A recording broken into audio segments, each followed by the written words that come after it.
Mi esposo me dijo que si no podía soportar la soledad, debía buscarme un novio, siempre y cuando no interfiriera con su aventura con mi mejor amiga. Así que cuando se llevó a mi mejor amiga al extranjero, mantuve un amante secreto en la villa. 3 años después, cuando supe que mi esposo regresaría, le ofrecí a mi amante secreto $5 millones para terminar la relación, pero él se negó y se marchó enfadado. Más tarde, cuando Philip y yo asistimos al cumpleaños del heredero del empresario más influyente del país, me quedé paralizada al ver que el heredero se parecía exactamente al hombre que me había dejado días atrás. No podía apartar mis ojos de la figura imponente de Jonathan mientras desaparecía entre la multitud. No puede ser él, pensé en silencio. ¿Cómo un hombre tan rebelde y libre podía ser ahora el refinado príncipe de Bétrico? Intenté convencerme, pero dentro de mí se despertó una ansiedad punzante. Me acomodé en la silla, saqué el móvil y deslicé los contactos. Mis dedos se detuvieron al ver un nombre guardado como Chico Lindo. Dudé. Pero había algo que me inquietaba, como si alguien me estuviera observando. Levanté la vista de golpe, y ahí estaba él, observándome desde el segundo piso, con una expresión gélida. Jonathan. Mi corazón comenzó a martillar en mi pecho. No entiendo por qué lo hice, pero marqué el número. Jonathan no se movía. Gracias a Dios, no es él, pensé con alivio. Pero justo cuando iba a colgar, la llamada se conectó. Levanté lentamente el teléfono hacia mi oído. Entonces lo vi. Jonathan seguía ahí, pero ahora tenía su teléfono contra la oreja. Un escalofrío me recorrió. Y entonces escuché esa voz. Habla. Me quedé en silencio, la mirada fija en él, y él no dejaba de mirarme. Pasaron unos segundos que parecieron eternos. Colgué de golpe, temblando, y al instante, él bajó el teléfono y lo guardó en su chaqueta. No había duda. Jonathan era el chico lindo con quien había estado saliendo en secreto durante los últimos 3 años. Mi mente se volvió un torbellino. ¿Sabía quién era yo realmente? ¿Sabía que era la esposa de Philip? ¿Por qué nunca mencionó nada? ¿Qué significaba todo esto? En ese instante, Philip regresó y se sentó a mi lado como si nada. La cena comenzó. Yo, aún en shock, no dejaba de beber vino. Philip lo notó. «Estás bebiendo demasiado», dijo con frialdad. Le respondí con una sonrisa forzada, tratando de ocultar el caos interno que me consumía. «¿Y qué? ¿Te importa? Esta noche es especial. No te emborraches», gruñó él. «No hagas quedar mal a la familia Yates». «Ay, eres tan molesto», dije haciendo un puchero. «Acabo de sufrir una decepción amorosa. ¿No puedo al menos tomar algo para aliviarme?» Philip se burló sin ocultar su desprecio. «Haz lo que quieras. Incluso si te desmayas aquí mismo, me da igual». Guardé silencio. Seguía bebiendo, con la mente atrapada en la imagen de Jonathan. ¿Por qué nunca reveló su identidad? ¿Qué pretendía? ¿Estuvo jugando conmigo todo este tiempo? Los brindis comenzaron a rodearnos. Las copas iban y venían. Yo apenas prestaba atención. Philip, buscando quedar bien, se acercó a Jonathan con una sonrisa de interés. «Señor Bennet, soy Philip Yates. Es un honor conocerlo finalmente. Permítame brindarle por su éxito». Extendió su copa esperando el tradicional choque de cristal. Sabía que Jonathan nunca rechazaba un brindis. Pero esta vez fue distinto. Jonathan ni siquiera alzó la suya. El brazo de Philip quedó suspendido, y el silencio se volvió denso. Entonces Jonathan habló, con una voz tan firme como cortante. «¿Yates? ¿Yates Construcción?» Philip asintió con entusiasmo. «Sí, sí. Mi abuelo siempre decía que usted era un genio. Mencionaba que si la familia Yates lograba asociarse con el grupo Bennet en el proyecto del Paradise Resort, sería un privilegio para nosotros». Jonathan se reclinó como un rey en su trono. Su voz destilaba sarcasmo. «El Paradise Resort puede asociarse con cualquiera, menos con Yates Construcción». Un murmullo se esparció como pólvora entre los asistentes. ¿Qué había hecho la familia Yates para provocar ese rechazo? Philip, sin comprender, preguntó con cautela. ¿Puedo saber qué hizo la familia Yates para ofenderlo? Jonathan se puso de pie. Su mirada fue de Philip hacia mí, como una sentencia. Debería preguntarle a la señora Yates. Y en ese instante, todas las miradas se posaron sobre mí. No sé cómo logré mantenerme sentada con tanta dignidad mientras decenas de ojos me atravesaban con curiosidad, sospecha o simple morbo. El murmullo en el salón se convirtió en un zumbido molesto que me taladraba la cabeza. Jonathan me había expuesto públicamente. Sin una sola palabra explícita, sin levantar la voz. Bastó una frase, un cambio de tono, una mirada dirigida hacia mí, para que toda la élite presente supiera que yo era la raíz del rechazo. Tragué saliva con dificultad. Mis manos temblaban bajo la mesa. Philip, a mi lado, giró lentamente la cabeza, frunciendo el ceño. ¿Qué significa eso, Cynthia? Me susurró en tono bajo, pero amenazante. Yo no respondí. No podía. Porque en mi mente, aún veía a Jonathan bajando su teléfono con esa expresión impenetrable, como si todo hubiera sido parte de un plan perfectamente trazado. 3 años de una relación secreta, 3 años en los que creí que yo tenía el control. Y ahora, descubría que él siempre supo más que yo. Jonathan desapareció de la mesa principal sin decir otra palabra. No hubo brindis. No hubo despedida. Solo ese comentario que me dejó al descubierto y luego su salida triunfal, como un emperador satisfecho tras ver a su oponente derrotado. Philip tomó mi copa y la empujó lejos de mí con brusquedad. ¿Qué hiciste, Cynthia? ¿Lo conoces? ¿Le dijiste algo? ¿Qué? Intenté hacerme la confundida, pero mi voz salió tan temblorosa que ni yo me lo creí. Yo, no entiendo qué pasó. No me tomes por idiota, dijo con los dientes apretados. No conozco a ese tipo, no tengo negocios con él, nunca me había visto con él. Pero él te conoce a ti. Y tú a él. ¿Me vas a negar eso? Me sentí acorralada. Por un momento, imaginé soltarlo todo. Decirle la verdad. Gritar que si él podía arrastrarme a esta vida miserable donde yo no era más que una figura decorativa para mantener las apariencias, entonces yo también podía jugar sucio. Pero no lo hice. No en ese momento. No con todas esas miradas aún posadas sobre nosotros. Así que fingí. No sé por qué me señaló. Tal vez me confundió con alguien más. Philip me miró largo rato, sin parpadear. Luego se reclinó y masculló. Vamos a hablar en casa. Y lo dijo con un tono que conocía bien. Un tono que traía consigo discusiones interminables, amenazas encubiertas y castigos silenciosos que duraban semanas. Me limité a asentir. El resto de la noche fue un desfile de sonrisas hipócritas. Los invitados evitaban acercarse demasiado a nosotros. La atmósfera a nuestro alrededor era espesa, densa. Nadie quería quedar salpicado por lo que fuera que estaba ocurriendo. Cuando por fin regresamos a casa, el silencio fue más ensordecedor que cualquier grito. Philip no me dirigió la palabra durante el trayecto. Yo miraba por la ventana del auto como si pudiera encontrar alguna respuesta en la oscuridad de la ciudad. Al llegar, se encerró en su despacho. Yo subí las escaleras con pasos lentos, sintiéndome más vacía que nunca. Me senté frente al espejo del tocador. Me observé por largos minutos. ¿Quién era ahora? ¿La esposa traicionada? ¿La amante expuesta? ¿La mujer que pagó 5 millones para proteger su secreto solo para ver su mundo desmoronarse en una cena? Apreté los puños sobre el cristal frío. Jonathan. Él siempre supo algo. Recordé nuestras conversaciones, sus preguntas veladas, su risa cuando yo le hablaba de mi marido distante que viajaba demasiado. Recordé cómo me hacía sentir vista, deseada, incluso amada. Todo era una ilusión. ¿O no? Mi teléfono vibró. Un mensaje de un número desconocido. Pero no necesitaba verlo para saber de quién era. Mañana a las 9. En la terraza del Hotel Savoy. No llegues tarde. Ningún nombre. Ninguna firma. Solo la certeza de que Jonathan quería verme. De nuevo. Cerré los ojos. Sentía que mi mundo colapsaba, pero algo dentro de mí también se encendía con fuerza. Curiosidad. Rabia. Atracción. Miedo. Esa noche dormí poco.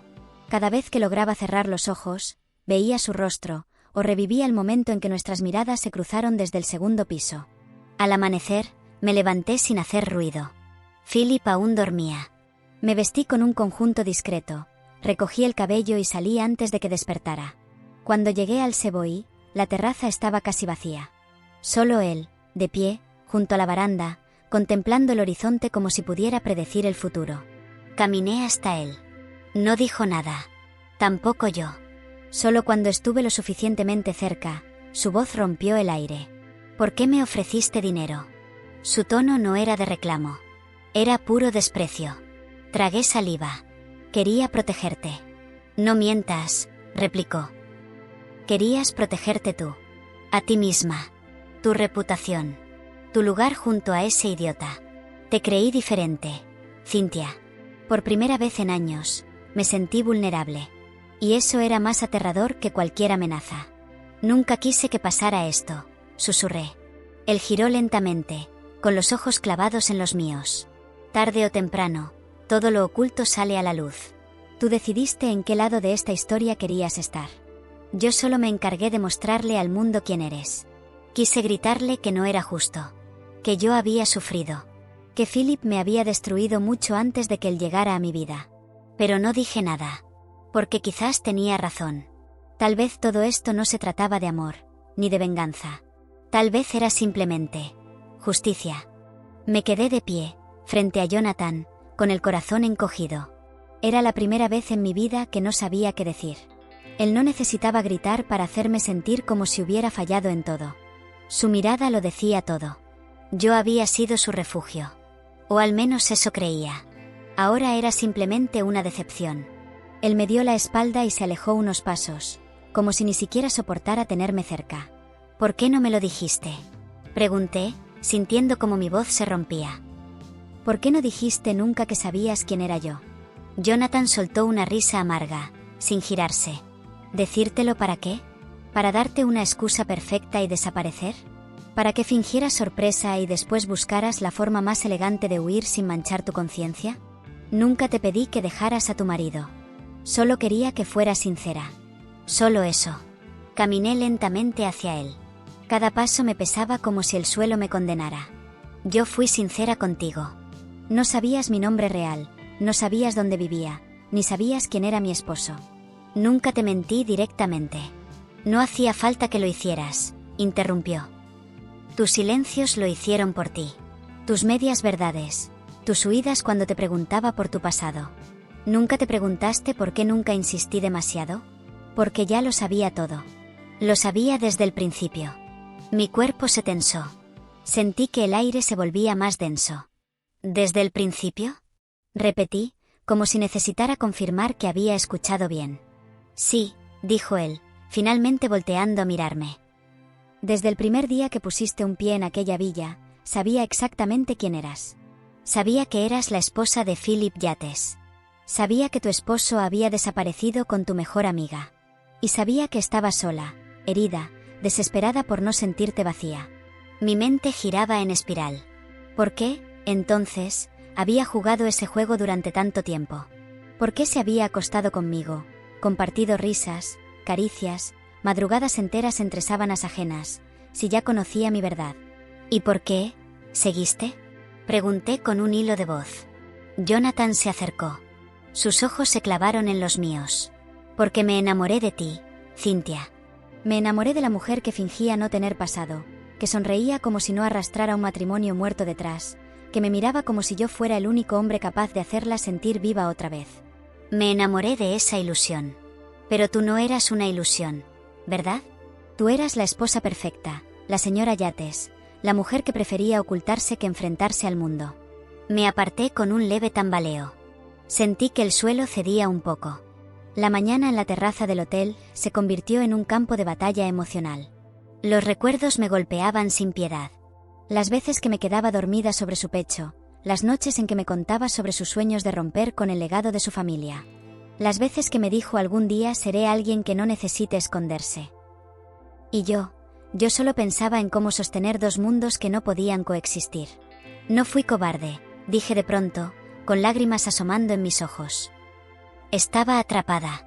Philip me tenía rodeada de contratos, acuerdos, reglas familiares. Mi vida estaba construida sobre apariencias. No era tan fácil como tomar mis cosas y salir corriendo. ¿Y crees que para mí fue fácil vivir sabiendo que cada vez que me ibas a besar, mirabas primero tu teléfono para comprobar si tu marido te había escrito? Su voz se endureció.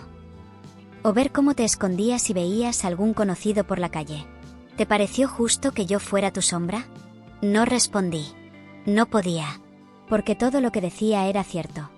Yo había vivido mi propia historia de redención, pero la construí sobre los escombros de una mentira. Jonathan me miró con una mezcla de rabia y tristeza. No vine a esta ciudad para arruinarte. Pero cuando supe que estarías en esa cena, algo dentro de mí cambió. No podía seguir siendo tu secreto. No después de lo que hiciste. ¿Lo que hice? Me defendí. ¿Ofrecerte dinero para que te alejaras? No fue por desprecio. Fue por miedo. Tenía miedo de lo que Philip pudiera hacerte si se enteraba. Pues él ya lo sabe, dijo Jonathan, dándose la vuelta. Y créeme, no soy yo quien está en peligro. Tú lo estás. Mi corazón se detuvo un segundo. ¿Qué estás diciendo? Jonathan caminó hacia la salida sin volver a mirarme. Antes de desaparecer por la puerta, dejó caer una última frase. Pregúntale por el fideicomiso que firmaste el mes pasado. Tal vez ahí empieces a entender. Y se fue. Me quedé sola, en medio de la terraza vacía, temblando. ¿El fideicomiso? ¿Cuál fideicomiso? Recordaba vagamente haber firmado un paquete de documentos que Philip me presentó como un simple trámite legal para renovar los fondos familiares. Nunca los leí. Solo firmé, como siempre, confiando, como una tonta. El día apenas comenzaba y ya sentía que mi mundo se deshacía pedazo a pedazo. Jonathan no solo había revelado su identidad. Había encendido una mecha que ahora ardía en todas direcciones. Y yo estaba en el centro de la explosión. Al regresar a casa, Philip no estaba. Me senté frente a la caja fuerte del estudio, donde solía guardar los documentos importantes. Temblando, marqué la clave. Dentro había una carpeta negra con sello notarial. El título me heló la sangre: Reasignación de bienes matrimoniales. Comencé a leer, y cada párrafo era una puñalada. Había cedido voluntariamente mi participación en la empresa, renunciado a derechos sobre propiedades y firmado cláusulas de confidencialidad que me ataban de pies y manos. Todo estaba en regla. Legal. Irrevocable. Una línea al final decía: firmado con pleno conocimiento y consentimiento de la señora Cynthia Yates. Y mi firma estaba allí. Temblorosa. Ingenua. Cómplice de mi propia ruina. Leía y releía el documento como si en algún rincón de la letra pequeña pudiera encontrar un error, un resquicio, una cláusula oculta que invalidara todo. Pero no. Estaba sellado, autenticado, firmado por mí con fecha y hora. Había entregado todo lo que me pertenecía sin siquiera leer lo que firmaba. Philip lo había planeado desde el inicio. No fue una jugada precipitada. No era solo un castigo por la vergüenza sufrida en la cena con Jonathan. Esto venía de mucho antes. De los silencios en nuestra relación. De las veces que me dejaba sola en la casa por semanas, mientras fingía viajes de negocios. Todo fue una estrategia para despojarme. Lo entendí todo de golpe. Philip nunca me amó. Solo necesitaba una esposa obediente, una imagen que completar para los medios, para los socios, para los inversores. Y cuando ya no me necesitó, se aseguró de que no pudiera reclamar nada. Había convertido nuestro matrimonio en una trampa. Una jaula legal. Una celda sin barrotes pero con cerrojo. Me llevé las manos al rostro, conteniendo el grito que pujaba por salir. Sentía la garganta desgarrada, como si cada respiración fuera una traición a mi dignidad. Me había dejado cegar por el miedo a estar sola, por el deseo de mantener las apariencias, por no querer enfrentar el escándalo. Ahora lo había perdido todo. Dinero. Poder. Posición. Y lo más irónico de todo, ya ni siquiera tenía a Jonathan. Mi teléfono vibró de nuevo. Esta vez no era un mensaje. Era una llamada. Número oculto. Dudé. Pero respondí. ¿Cynthia? La voz de Annie, mi ex mejor amiga, me atravesó como una daga. La mujer por la que Philip me había cambiado. La que había sido como una hermana para mí y luego se convirtió en mi sombra más traicionera. ¿Qué quieres? Respondí seca, sin energías para fingir educación. No me cuelgues, pidió, con un tono que me pareció tembloroso. Sé que soy la última persona con derecho a llamarte. Pero necesitaba advertirte. Me quedé en silencio. Solo escuchaba su respiración entrecortada. Philip, está planeando desaparecerte, dijo finalmente. ¿Y qué? Susurré, con el corazón paralizado. No físicamente, no así. Pero sí en lo legal, en lo público, en lo social. Quiere que desaparezcas de toda influencia. Ya lo hablaba desde antes de regresar. Pensaba divorciarse silenciosamente, alegando abandono de hogar, difundir rumores de inestabilidad emocional, y quedarse con todo. Ya firmaste el fideicomiso. El siguiente paso es declarar que no estás en condiciones para manejar tus bienes. Eso es imposible, dije, aunque sabía que no lo era. No, no lo es, continuó Annie. Tiene a 2 psiquiatras en nómina. Uno de ellos ya está preparando un informe. Dirá que presenta signos de paranoia y conducta errática. Sabe que bebes. Sabe que estás emocionalmente frágil. Y Jonathan solo aceleró los planes. Las piernas me fallaron. Me dejé caer en el sofá. Annie, ¿por qué me estaba contando esto? ¿Por qué me dices todo esto ahora? Pregunté con voz ahogada. Porque me equivoqué, dijo sin rodeos. Creí que Philip era mi boleto a una vida estable, rica, poderosa. Pero es un monstruo, Cynthia. Controlador, manipulador, cruel. Pensé que solo era contigo, pero conmigo ha sido peor. Me revisa el teléfono. Controla mi tarjeta. Me grita, me encierra. No soy libre. Y tengo miedo. ¿Qué quieres de mí, Annie? Que te vayas, dijo sin titubear. Que salgas del país antes de que él te hunda legalmente. Tienes un par de días, a lo mucho. Después de eso, ya no habrá nada que puedas hacer. Guardé silencio. Escuchar a Annie decir aquello era surreal. Era como si el pasado, el presente y el futuro se hubieran mezclado en un solo nudo imposible de desenredar. ¿Por qué debería confiar en ti? Porque no confías en nadie más, respondió. Porque, aunque no lo merezco, fui tu amiga. Y ahora solo intento corregir algo. Me dejó una dirección. Un contacto. Un abogado que podía ayudarme a anular el fideicomiso, pero solo se actuaba antes de que se ejecutara la demanda de incapacidad. Era cuestión de días. Quizás de horas. Colgué. Me sentía mareada. El mundo se movía. Tomé aire. Respiré hondo. Y entonces sonó el timbre. Fui a la puerta. Era un mensajero. Me entregó un sobreoficial. Lo abrí con manos temblorosas. Citación. Audiencia de tutela voluntaria. Petición de Philip Yates para evaluación judicial de mi capacidad legal. Me senté. Lo tenía frente a mí. El inicio del fin. Cerré los ojos. Me repetí que no iba a llorar. Que no iba a permitir que él ganara. Que no importaba si había cometido errores. No merecía ser borrada de mi vida. Tomé el teléfono y marqué el número que Annie me había dado. ¿Señor Valderrama? Me dieron su contacto. Soy Cynthia Yates. Necesito su ayuda. Ahora. La voz del abogado sonó al otro lado, firme, ágil, como si ya estuviera esperando mi llamada. Le advierto, señora Yates, lo que está por enfrentar no es una demanda. Es una guerra. La palabra guerra resonó en mi mente como un eco sin fin. Una palabra que había usado tantas veces en sentido figurado, sin imaginar que algún día viviría una de verdad. No con armas, pero sí con documentos. No con soldados, pero sí con abogados. No con sangre, pero sí con traiciones. El abogado Valderrama me dio una instrucción tras otra con una rapidez y precisión que me abrumaban. ¿Tiene acceso a una copia de los documentos que firmó? Sí, respondí. Los tengo conmigo. Perfecto. Necesito que los escanee y me los envíe de inmediato. No desde su correo personal, no desde su número habitual. ¿Tiene un segundo teléfono? No, admití, confundida. Consiga uno. Esta misma tarde. A nombre de otra persona, si es posible. Cada llamada, cada correo que haga a partir de ahora debe estar cifrado o usar VPN. Su esposo ya inició el proceso y no tengo dudas de que la está vigilando. Sentí que una jaula invisible caía sobre mí. ¿Cree que me está rastreando? No tengo que creerlo, señora Yates. Lo sé. Este tipo de demandas no se improvisan. Son una estrategia cuidadosamente montada. Y por lo que me cuenta, él ya lleva ventaja. Me dio instrucciones para acudir a su oficina en menos de 2 horas. No debía llevar mi teléfono, ni hablar con nadie más.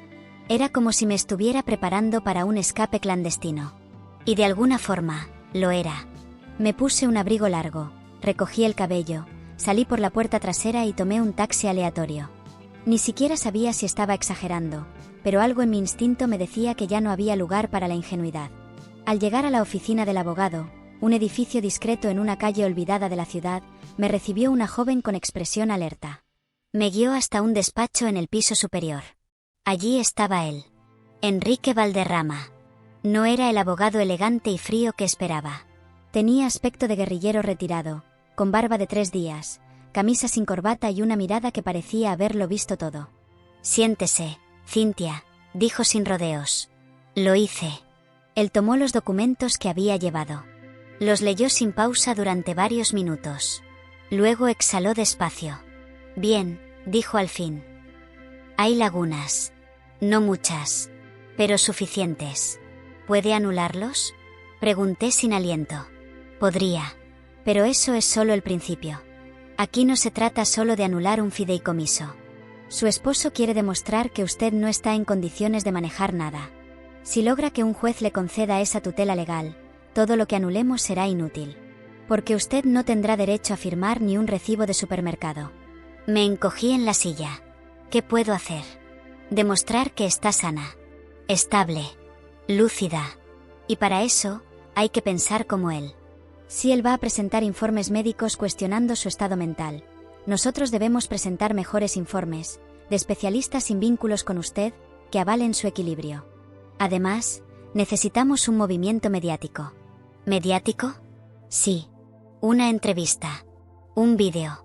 Un evento público donde se le vea empoderada, serena, en control. Si logramos que el ojo público la vea como una mujer fuerte, será más difícil para Philip sostener su argumento. No es infalible, pero cambia el juego. Dudé. Exponerme ante cámaras en medio de este caos era lo último que quería. Pero él tenía razón. No podía esconderme si quería sobrevivir. No esta vez. «Lo haré», dije. «Bien. Ahora», agregó con seriedad, «hay algo que debo preguntarle. ¿Su amante puede testificar a su favor?». Tragué saliva. «¿Jonathan?». «No lo creo. Está molesto conmigo. Me odia, probablemente». «Pues necesita que deje de odiarla», dijo sin piedad. «Porque si alguien puede testificar que usted es emocionalmente funcional, que ha mantenido una vida sentimental activa y coherente, es él. Un testimonio suyo podría ser la diferencia entre conservar su libertad o ser encerrada en una clínica por su bienestar». Cerré los ojos. Sentí que todo era un laberinto sin salida. Pero sabía que tenía razón. Tenía que volver a verlo. Tenía que hablar con Jonathan. De nuevo. Esa noche, regresé a casa. Philip no estaba. O al menos no lo parecía. Fui directo al dormitorio. Pero al abrir la puerta, lo encontré allí, sentado, mirándome. Su rostro no mostraba furia. Ni siquiera desprecio. Mostraba algo peor, calma absoluta. «¿Saliste?», preguntó con una sonrisa falsa. «Fui a caminar», mentí. «¿Y hablaste con algún abogado mientras caminabas?». «No sé de qué hablas», repliqué, intentando sonar natural. Él se levantó, despacio, y se acercó hasta quedar a pocos centímetros de mí. «¿De verdad crees que puedes ganarme? ¿Después de todos estos años?». «No te tengo miedo, Philip», le dije, con una voz que no sabía que tenía. «Deberías tenerlo», respondió en un susurro venenoso. «Porque la próxima vez que juegues conmigo, Cynthia, no será tu reputación la que pierdas. Será tu libertad». Salió del cuarto dejándome sin aire. No gritó. No golpeó. Pero cada palabra suya era una amenaza velada. Una sentencia no pronunciada, pero escrita entre líneas. Y lo peor fue darme cuenta de algo que nunca había querido admitir. Philip no me estaba destruyendo por rencor. Lo hacía por diversión. Porque podía. Porque lo había planeado todo con una precisión que me daba escalofríos. Esa noche, escribí un mensaje. Solo 3 palabras. «Necesito verte». Lo envié. A Jonathan. No sabía si respondería. No sabía si vendría. Pero si no lo intentaba, perdería más que mi libertad. Perdería cualquier posibilidad de redención. Cualquier posibilidad de ser libre otra vez. El mensaje quedó sin respuesta por horas. Horas que se sintieron como días. Revisaba el teléfono compulsivamente, como si con solo desearlo apareciera una notificación, una respuesta, una señal de que Jonathan aún no me había borrado de su mundo. Pero el silencio fue absoluto. Afuera llovía. Adentro, yo me consumía. Philip no volvió a dirigirme la palabra, pero su presencia en la casa era como una sombra permanente. Como si supiera que yo estaba planeando algo, pero disfrutara dejarme pensar que tenía ventaja. Y entonces, cuando ya casi me convencía de que Jonathan no respondería nunca, sonó el teléfono. Un mensaje, una dirección, una hora y una frase que me heló la sangre: la última vez que te escucho. Me vestí sin pensar. Salí de casa con el corazón desbocado, sin saber si iba a encontrar consuelo o una sentencia. La dirección era una galería de arte abandonada, al otro lado de la ciudad. Jonathan estaba allí, de pie, con las manos en los bolsillos, mirando un mural desgastado por el tiempo. «Gracias por venir», dije con la voz rota. Él no respondió. Solo siguió mirando el muro, como si fuera más importante que yo. «Jonathan, necesito hablar contigo». Él giró lentamente. Su expresión era indescifrable. «No tengo mucho tiempo». «Lo sé». Y por eso fui directo al punto. Le hablé de Philip, de la demanda, del fideicomiso, del intento de declararme mentalmente incapaz. De todo. Le conté sin filtros. Por primera vez, sin rodeos. Él escuchó en silencio. Al final, cruzó los brazos.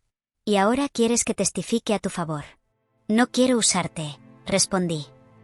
«Pero sí necesito tu ayuda. No sé a quién más acudir». Jonathan bajó la mirada. Parecía debatirse entre lo que sentía y lo que sabía. «¿Sabes qué es lo más irónico de todo, Cynthia?», preguntó. «Que siempre creí que tú eras mi punto débil, que tú podrías destruirme. Pero ahora veo que yo fui el tuyo. Tú nunca estuviste dispuesta a perderlo todo por mí. Y sin embargo, ahora has perdido todo por culpa de él». Me dolió. Porque era verdad. Y él no lo dijo con odio. Lo dijo con tristeza. Con resignación. Como alguien que entendió demasiado tarde que el amor que ofreció no era suficiente para salvar a nadie. «¿Tú, todavía me amas?», pregunté, con un nudo en la garganta. Jonathan me miró con los ojos más sinceros que le había visto. «Eso ya no importa. Lo que importa es si tú estás dispuesta a salvarte, incluso si nadie más cree en ti. Porque yo no puedo hacerlo por ti.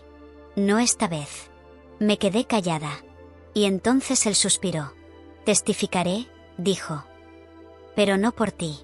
Lo haré por mí. Porque necesito cerrar esto.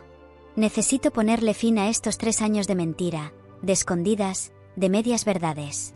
Lo haré, y después, desapareceré de tu vida. Para siempre». Sentí que me arrancaban el corazón. Pero no lo detuve. No tenía derecho. Él ya había hecho suficiente. Lo abracé. Por última vez. Y no dijo nada. No me correspondió. Solo se quedó quieto, como una estatua. Como un recuerdo. Al día siguiente, Valderrama organizó una videoconferencia privada con el juez que había sido asignado para la audiencia preliminar. Presentamos los documentos, los informes médicos independientes y la declaración anticipada de Jonathan. Pero hubo algo que nadie esperaba. En medio de la audiencia, la jueza pidió que yo hablara. «Señora Yates», dijo con voz firme. «Usted ha sido acusada indirectamente de tener patrones de conducta errática y emocionalmente inestable. ¿Desea declarar algo?». Me quedé en silencio unos segundos. Valderrama me miró con leve alarma. Pero yo ya lo había decidido. Me incliné hacia el micrófono. «Sí, su señoría. Quiero decir que, es verdad. He estado rota. He sido frágil. He llorado a escondidas. He vivido en una cárcel emocional durante años. He cometido errores. Me enamoré de alguien mientras estaba casada. Me dejé llevar por la culpa y el miedo. Pero eso no me vuelve incapaz. Me vuelve humana. Lo que me ha destruido no es la locura. Es el abandono. Es la traición. Es amar a alguien que te ve como una posesión». La jueza me observaba en silencio. Yo no paré. Lo que hoy me mantiene de pie no es un abogado. No es un testimonio. Es mi decisión de ya no seguir siendo una sombra en mi propia historia. No quiero más mentiras. No quiero más silencio. Quiero vivir. De verdad. No sé si fue el tono, las palabras o la sinceridad con la que hablé. Pero algo cambió en la sala virtual. La jueza asintió lentamente. Y dijo: «Tomaré una decisión pronto. Y espero que sea justa». La llamada terminó. Valderrama me miró, sorprendido. «¿Eso lo ensayaste?». «No. Solo dije la verdad». Pasaron 2 días. Y entonces llegó el correo oficial. La petición de Philip había sido denegada. El fideicomiso quedaba en suspensión hasta nuevo fallo. Y el tribunal había ordenado una investigación de posibles coacciones en la firma de documentos. Había ganado una batalla. No la guerra. Pero por primera vez, tenía una oportunidad real. Esa noche, me senté sola frente a una copa de vino. Sin Philip, sin Jonathan. Solo yo. Con mis errores. Con mis heridas. Con mis decisiones. Y me hice la pregunta que evitaba desde hacía mucho. ¿Cómo llegué a convertirme en la mujer que prefirió vivir en una mentira antes que luchar por sí misma? No tenía una respuesta. Pero por primera vez, estaba dispuesta a buscarla. La victoria fue breve. Apenas un respiro entre un océano de incertidumbres. Aunque la jueza había rechazado la petición de Philip de incapacitarme legalmente, el daño ya estaba hecho. En los círculos sociales de la alta sociedad, los rumores se movían más rápido que cualquier resolución judicial. Algunos decían que yo estaba enferma. Otros que sufría de trastornos mentales y que la jueza solo había sido benévola conmigo. Nadie hablaba de Philip como el manipulador. Nadie señalaba sus intenciones. Porque Philip era un Yates. Y ese apellido aún abría puertas, sellaba acuerdos y apagaba escándalos. Mientras tanto, Jonathan desapareció del mapa como lo había prometido. No respondió a mis mensajes. No volvió a aparecer en los medios. No asistió a eventos. Fue como si nunca hubiera existido. Una parte de mí se sintió aliviada. Otra, completamente rota. A los pocos días, Valderrama me informó que Philip había transferido propiedades a una empresa offshore, escondiendo activos que legalmente debían ser compartidos conmigo. Yo no sabía si reír o llorar. ¿Hasta dónde pensaba llegar? Pero eso no fue lo peor. Lo peor vino con una llamada inesperada de un número desconocido. Una mujer al otro lado, con voz grave y pausada. ¿Señora Cynthia Yates? Sí, soy yo, respondí. Hablo en nombre del Hospital Saint-Eden. Necesitamos que venga lo antes posible. Su nombre figura como contacto de emergencia. ¿Contacto de qué? Pregunté, confundida. Del señor Peter Yates. Su suegro. Se encuentra en estado crítico. Mi cuerpo se tensó. Hacía años que Peter, el patriarca de la familia Yates, no me dirigía la palabra. Desde que me casé con Philip, su relación con su padre se había deteriorado, y yo fui siempre una excusa perfecta para ese distanciamiento. Pero ahora me llamaban a mí. No a Philip. No a Annie. A mí. Llegué al hospital sin saber qué esperar. En la habitación 407, encontré al viejo Peter postrado, con tubos conectados a su cuerpo, respirando con dificultad. Su mirada, sin embargo, estaba despierta. Al verme entrar, sonrió. Una sonrisa débil, pero auténtica. «Te ves igual que cuando te conocí», murmuró. Me acerqué con cautela. «¿Por qué estoy aquí?» «Porque no confío en mi hijo», dijo con un hilo de voz. «Eso ya lo sabemos todos», repliqué sin poder evitar el sarcasmo. «No. No entiendes», tosió. «Philip está metido en algo grande. Algo sucio. No solo quiso declararte incapaz para quedarse con todo. Quería evitar que abrieras la caja de seguridad». Mi mente se activó de inmediato. ¿Qué caja? La del banco Sousgate. La número 01927. Está a tu nombre. Y a mi nombre. Es conjunta. Se abrió cuando Philip aún no tenía poder sobre los bienes familiares. Dentro, hay documentos. Evidencia. Contratos. Cuentas. Todo lo que puede acabar con su carrera. Y quizás con su libertad. Me quedé helada. ¿Por qué no usó eso antes? Porque necesitaba una garantía, susurró. Si algún día él intentaba destruirte, yo sabía que tú buscarías respuestas. Y las respuestas están ahí. Un pitido sonó fuerte. Las máquinas se aceleraron. Un médico entró de golpe. Me pidieron salir. No lo volví a ver. Minutos después, supe que Peter Yates había muerto. Me senté en el pasillo. Mareada. Aturdida. El suegro que me había ignorado durante años, me había protegido en secreto. Me había dejado la llave para voltear todo. Y ahora estaba muerta. Esa noche, abrí el cajón de mi mesa de noche. Philip guardaba ahí los registros bancarios antiguos. Encontré una copia vieja del contrato de la caja de seguridad. Y estaba allí. Caja 01927. Banco Southgate. A nombre de Peter y mío. Y en el sobre, una nota manuscrita: no abras esto sin estar lista para destruirlo. A la mañana siguiente, fui al banco. Presenté mis credenciales. Firmé. Me guiaron hasta el sótano blindado. Cuando abrí la caja, lo que encontré me quitó el aliento. Una carpeta de cuero gruesa. Dentro, registros contables, transferencias a cuentas en paraísos fiscales, contratos firmados con nombres falsos, y lo más impactante, un vídeo. Una grabación nítida, donde Philip discutía con un político prominente sobre el desvío de fondos de un proyecto humanitario que nunca se ejecutó. Había pruebas. Fehacientes. Innegables. No eran solo pruebas de fraude. Eran pruebas de crimen federal. Cerré la caja. La guardé. Volví a casa. Y me senté en la sala, con la carpeta en las manos. Entonces entendí. Esto ya no era solo una pelea por mi libertad. Ya no era solo una batalla por los bienes, el respeto o el apellido. Era una oportunidad para desmantelar una red de corrupción que se ocultaba tras la fachada de una familia ejemplar. Pero también era una elección. Porque si usaba esa carpeta, Philip no solo caería. También lo haría la reputación de los yates. Las empresas asociadas. Las inversiones. Las fundaciones. Todo. Y yo sería la que prendiera la mecha. La que jalara el gatillo. La que destruiría el imperio que alguna vez me dio apellido, seguridad y un anillo. ¿Estaba lista para eso? ¿Estaba preparada para derrumbar el castillo, aunque los escombros también me alcanzaran a mí? Esa noche no dormí.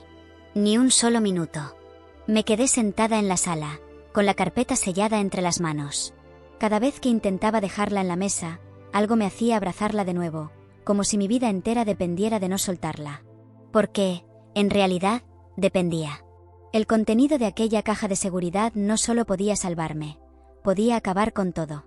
Y una voz dentro de mí insistía: ¿estás dispuesta a pagar el precio? Destruir a Philip significaba mucho más que vengarme. Significaba arrastrar a decenas de empresarios, políticos, bancos y entidades públicas que se habían beneficiado del silencio. Significaba que también yo sería juzgada. Porque yo había formado parte de esa familia. Porque durante años me había beneficiado, sin saberlo, de fondos sucios, de contratos manipulados, de pactos en la sombra. No era inocente. Pero ya no podía quedarme quieta. A la mañana siguiente, visité nuevamente la oficina de Valderrama. Le entregué la carpeta. No dijo nada por varios segundos. Solo hojeó los documentos con una velocidad entrenada, y luego encendió su computadora. «Esto no es solo munición», dijo sin levantar la vista.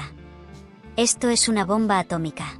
¿Podemos usarlo?», pregunté con una mezcla de miedo y esperanza. «Podemos», respondió. «Pero no desde lo legal. Lo legal tardaría años. Hay demasiadas manos sucias metidas en esto. Jueces, notarios, fiscalías. Si vamos por el camino tradicional, esto se entierra en 6 meses». Entonces, ¿cómo? Valderrama levantó la mirada. Y su sonrisa me sorprendió. Medios. Necesitamos luz. Escándalo. Opinión pública. Necesitamos una cámara, un micrófono, y tu voz. Me quedé helada. ¿Quieres que dé una entrevista? No. Quiero que cuentes tu historia. Quiero que salgas del silencio. Que le pongas rostro a la mujer que el clan Yates quiso borrar. Y que señales al responsable. ¿Tienes el valor? Lo pensé. Mucho.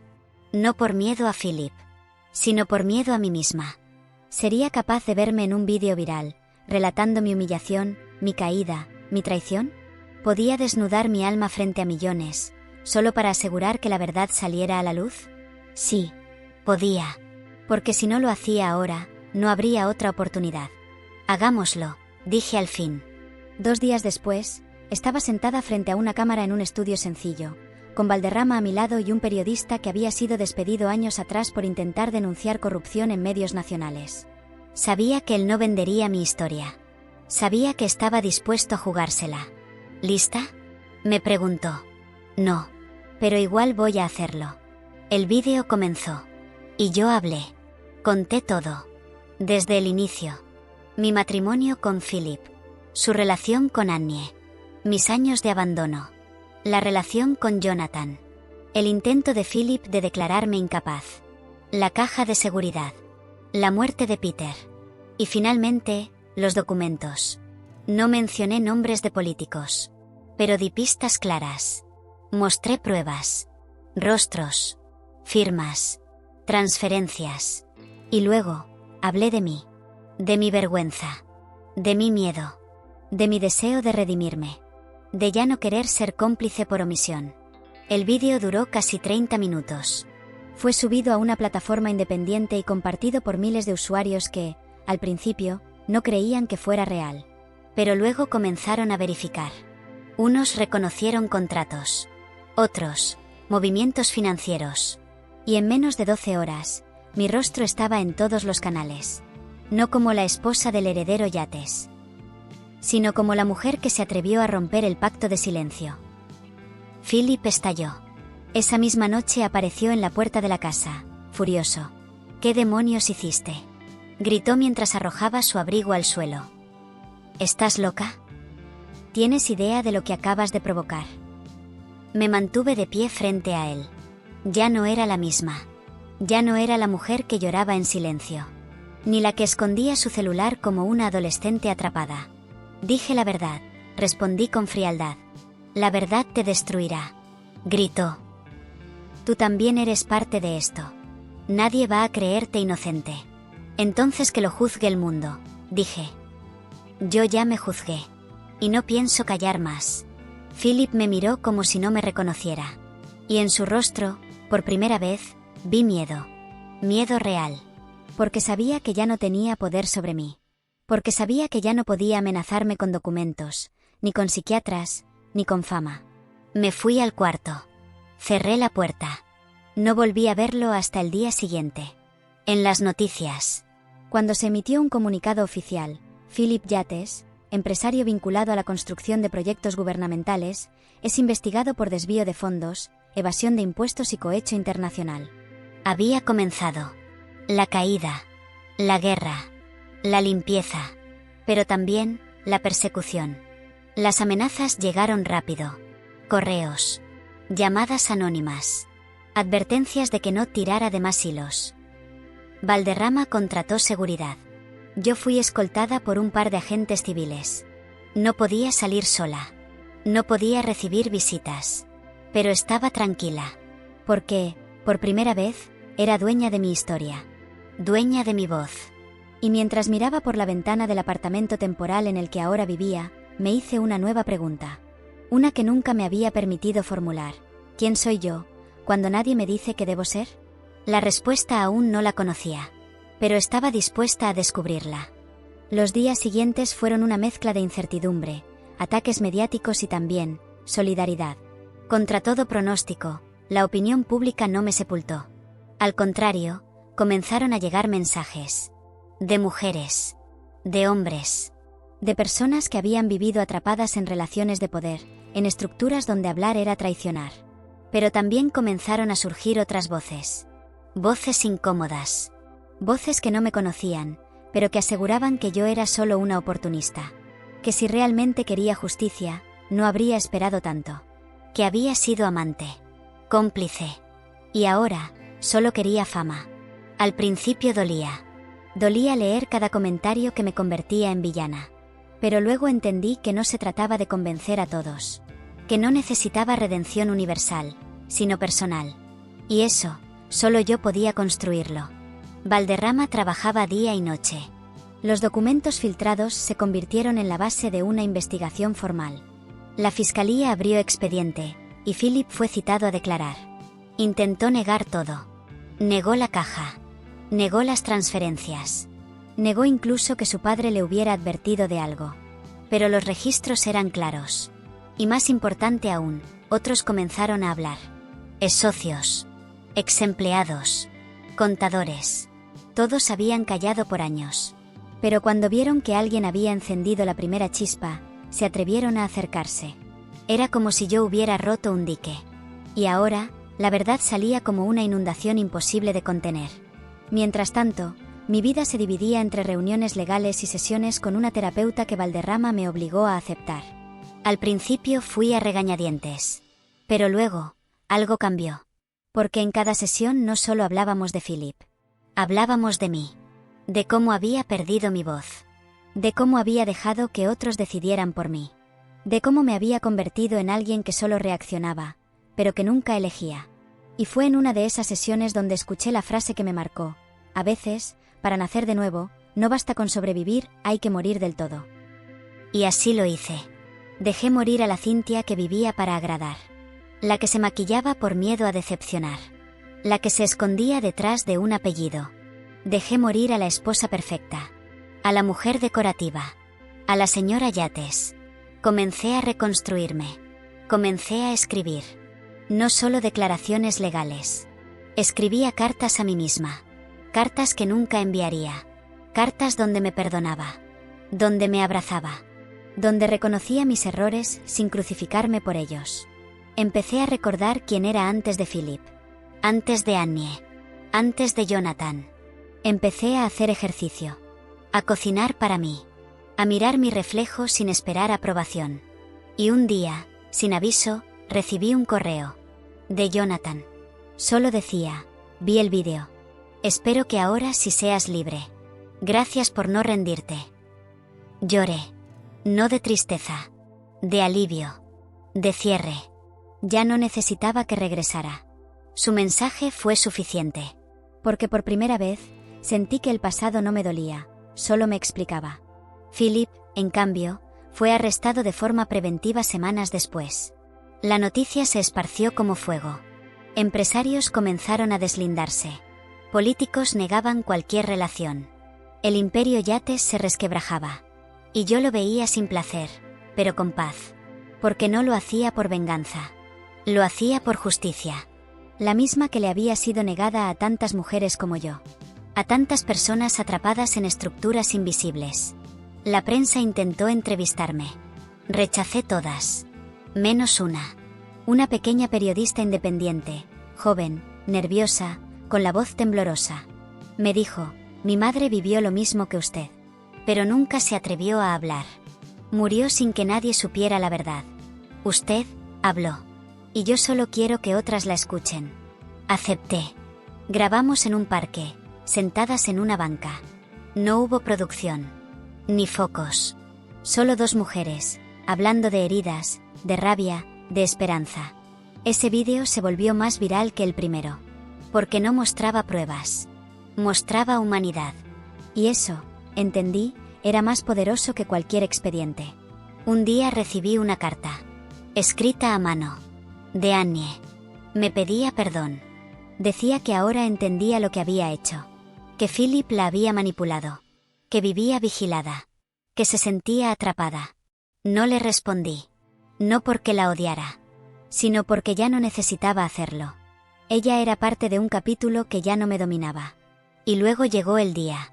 El juez falló a favor del Estado. Philip sería juzgado. Sus cuentas congeladas. Sus propiedades intervenidas. Su apellido, arrastrado por el lodo. Y yo, por fin, estaba fuera. Legalmente libre. Psicológicamente libre. Espiritualmente libre. No fue una victoria brillante. No hubo aplausos ni homenajes. Solo una hoja firmada. Un sello. Y un silencio dulce que me supo a paz. Caminé por la calle ese día con los ojos cerrados, respirando hondo. Y me di cuenta de que por primera vez en mucho tiempo, el mundo no me pesaba. El apellido Yates había dejado de ser una cadena. Ahora solo era una cicatriz. Y cada cicatriz cuenta una historia.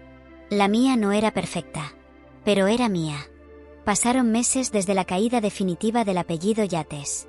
Lo que fue un imperio de contratos, sonrisas en revistas de sociedad y proyectos premiados, se convirtió en una red de investigaciones, demandas cruzadas y titulares manchados de escándalo. Philip aún esperaba juicio. Sus abogados pedían aplazamientos, recursos, negociaciones. Pero la opinión pública ya lo había sentenciado. Su apellido, una vez sinónimo de poder, ahora provocaba incomodidad en cualquier reunión. Sus socios, sus amigos, su círculo íntimo, todos desaparecieron. Como ratas abandonando el barco. Annie, su fiel compañera de traición, lo dejó en cuanto las cuentas fueron congeladas. No me alegró saberlo. Pero tampoco lo lamenté. Solo sentí una indiferencia que me confirmó que, al final, lo que alguna vez dolió, se cura. En cambio, yo comencé a caminar otro camino. Uno nuevo. Uno propio. No me hice famosa. No acepté ofertas de libros, ni de series, ni de entrevistas sensacionalistas. Rechacé la fama. No quería ser la esposa traicionada que derrumbó a su marido. Quería volver a ser Cynthia. Sin etiquetas. Sin cámaras. Sin escudos. Me mudé a otro estado. Lejos de la ciudad donde aprendí a mentir, a fingir, a sobrevivir. Renté una pequeña casa en las afueras. Una cabaña rodeada de árboles, con una chimenea que crujía en invierno y un jardín que florecía en primavera. Era sencillo, pero era mío. Y lo cuidaba como se cuida una segunda oportunidad. Empecé a trabajar en un centro para mujeres en procesos judiciales. Al principio me ofrecí como voluntaria. Luego me pidieron que compartiera mi historia. Lo hice con nervios, con lágrimas. Pero cada vez que terminaba, una mujer se acercaba y decía, yo también. Y eso bastaba. Porque si una voz es capaz de liberar a otra, entonces valió la pena haber hablado. De Jonathan nunca volví a saber. A veces lo soñaba. A veces lo recordaba mientras cocinaba alguna receta que él me enseñó. No con dolor, sino con gratitud. Porque él fue mi espejo. El que me mostró quién era cuando ya no me quedaba nada. Nunca supe si siguió su camino en el extranjero, si rehizo su vida, si me pensaba de vez en cuando. Pero eso ya no me importaba. Lo que compartimos fue real. Y lo real no se borra. Se honra, se suelta y se agradece. Un día recibí una carta del abogado Valderrama. No hablaba de leyes, ni de demandas. Solo decía, algunas guerras se ganan sin escudos, solo con la voz. Y tú, Cynthia, fuiste más valiente de lo que cualquier tribunal podría juzgar. Gracias por recordarnos que la verdad, aunque tarde, siempre llega. Cerré los ojos y sonreí. Porque esa carta no era un elogio. Era un cierre. La vida me había arrancado muchas cosas. El amor idealizado. La comodidad económica. El prestigio vacío. Pero me devolvió algo que ninguna fortuna podía comprar. Dignidad. Y esa, una vez recuperada, se convierte en escudo. En bandera. En hogar. A veces salgo a caminar por los senderos de la colina, donde el viento parece tener memoria. Me siento en una banca y escribo. No relatos. No memorias. Solo pensamientos sueltos. Reflexiones. Preguntas. Y una de ellas se repite con frecuencia. ¿Cuántas mujeres están callando ahora mismo, por miedo a perderlo todo? Si tú, que me estás escuchando, alguna vez has sentido que tu voz no importa, quiero decirte algo, importa. Si alguna vez te hicieron creer que sin él, sin su apellido, sin su poder, no eras nadie, recuerda esto, tú ya eras alguien antes de que te convencieran de que no lo eras. Y si hoy estás cayendo, no pienses que es el final. A veces, caer no es fracasar, es prepararse para volar en otra dirección. Yo fui Cynthia Yates. Fui la esposa, la traicionada, la mujer silenciada. Hoy solo soy Cynthia. Y eso, por primera vez en mi vida, es suficiente. Si esta historia tocó alguna fibra de tu alma, si te hizo recordar algo que no te atrevías a decir, si te recordó quién eras antes del miedo, déjalo escrito en los comentarios. Porque tu voz, como la mía, también merece ser escuchada. Y si hoy estás a un paso de rendirte, quédate un poco más. Porque a veces, justo después del abismo, comienza el verdadero camino a casa.